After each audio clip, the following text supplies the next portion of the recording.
I'm Caitlin with Forney Industries. Here we have our Forney Weld 20P plasma cutter. Let's open it up and see what's inside. The input is 120 volts and the output is 20 amps max with a 35% duty cycle. It can cleanly cut up to a 1/4 of an inch plate and sever up to 3/8 of an inch. This machine comes with Forney contact info, quick start guide, and manual, and also comes with an additional set of consumables. It includes a plasma torch, a 15 to 20 amp plug adapter, ground cable, and clamp. To get started, all you need is standard household power. Use the adapter if needed. Next, attach a line to your air compressor. For best cutting performance, make sure that the air is as clean and dry as you can get it and between 60 and 90 psi.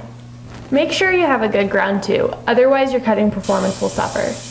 The cutting tip uses drag torch technology and allows you to keep the cutting tip in contact with the material you're cutting. The output current knob is the only adjustment you make on the machine, and it allows you to fine-tune your cutting arc to the thickness of the material you're cutting.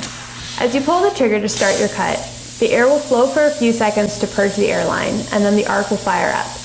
When you're done cutting, the air will continue flowing for a few seconds to cool the cutting tip and extend its life. That sums up the Forney Weld 20P. It's perfect for auto body, farm and ranch, HVAC, plumbing, and do-it-yourselfers. Remember to wear the proper personal protective gear, non-flammable clothing like cotton or denim, Shade 5 eye protection, and fire-resistant gloves and jacket. Consult the manual for additional tips, tricks, and troubleshooting steps should you need them.